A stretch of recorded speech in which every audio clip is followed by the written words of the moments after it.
Good morning, dear students. Today I am going to explain about the question answers of chapter 4.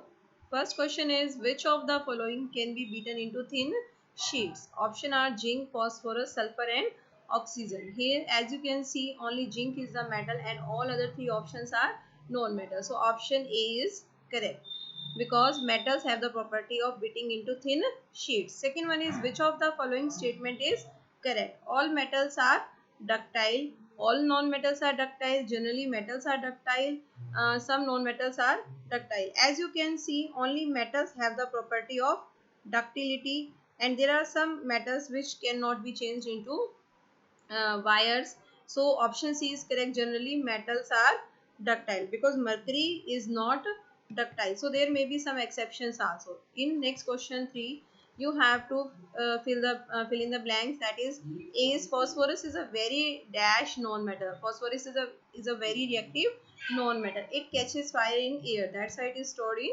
water. So option is reactive.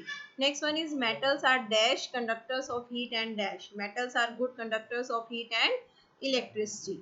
Next one is, iron is dash reactive than copper. As you can see in the reactivity series, iron is more reactive than copper. So here we will feel more. Next one is, metals react with uh, salts to produce dash gas because when metals react with acid they produce the hydrogen gas. So you will feel hydrogen gas. Next one is, you have to tell about true and false.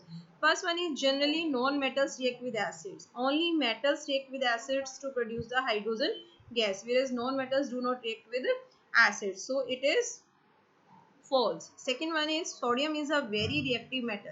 Yeah, this is correct. So you will feel true because sodium is a highly reactive metal. Next one is, copper displaces zinc from zinc sulfate solution. This is false because copper is less reactive than zinc. Next one is, coal can be drawn into wires. Coal is a non-metal and non-metals do not have the property of ductility. So coal cannot be changed into wire. So this is false. Next one is, you have to differentiate between the physical properties of metals and non-metals on the basis of these characteristics. First one is appearance. As we can see, metals are generally lustrous, they are shiny, whereas non-metals are non-lustrous, means they are non-shiny. Next one is hardness. Metals are generally hard. There are some exceptions like sodium and potassium, which are very soft metals and they can be cut with the help of a knife, whereas non-metals are generally soft. Next one is malleability. If I talk about malleability, metals have the property of malleability. Means they are malleable, they can be beaten into thin sheets with the help of a hammer, whereas non-metals are non-malleable, they can't be changed into thin sheets with the help of a hammer. When we hammer on the non-metals, they break into pieces, so they can't be converted into thin sheets. Next one is ductility. If I talk about ductility, metals are generally ductile, they can be changed into thin wire when they are drawn, whereas non-metals do not have the property of ductility, they can't be changed into wires. And gold is the most ductile metal, it can be changed into very thin wire. Next one is heat conduction. Metals are good conductors of heat, whereas non-metals are poor conductor of heat. Next one is conduction of electricity. Metals are good conductor of electricity, whereas non-metals are poor conductor of electricity, except graphite. Graphite is the only non-metal which is the good conductor of heat and electricity. Do you know about graphite? Have you seen the lead of pencil?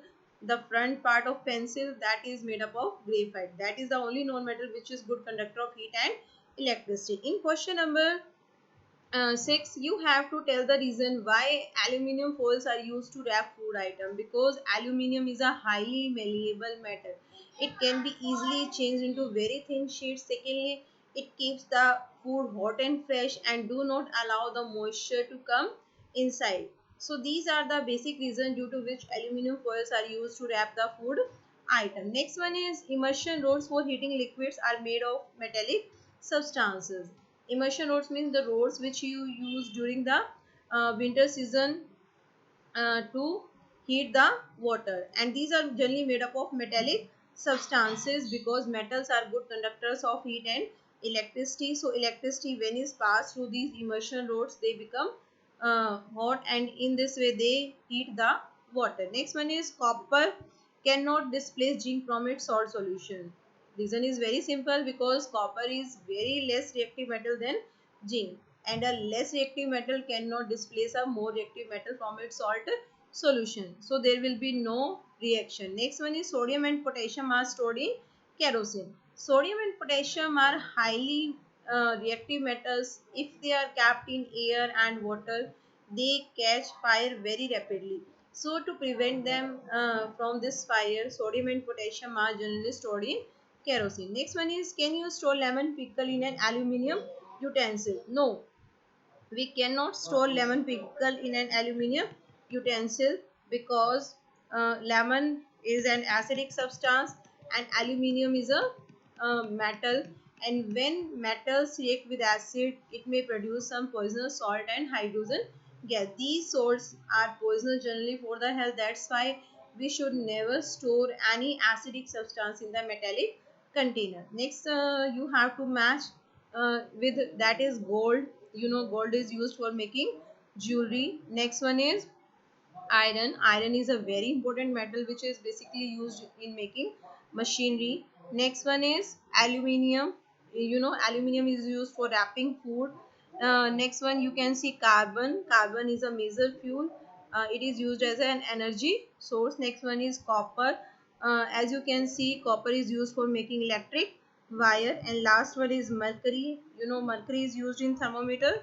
So its match should be with thermometers. Next one is, what happens when dilute sulfuric acid is poured on a copper plate? You know, copper is less reactive than hydrogen. So when dilute sulfuric acid is poured on a copper plate, there will be no displacement reaction, because in case of dilute sulfuric acid, copper becomes even less reactive than the hydrogen. So you will write copper plus dilute sulfuric acid, arrow, no displacement reaction. Next one is, iron nails are placed in copper sulfate solution. According to the reactivity series, iron is more reactive than copper.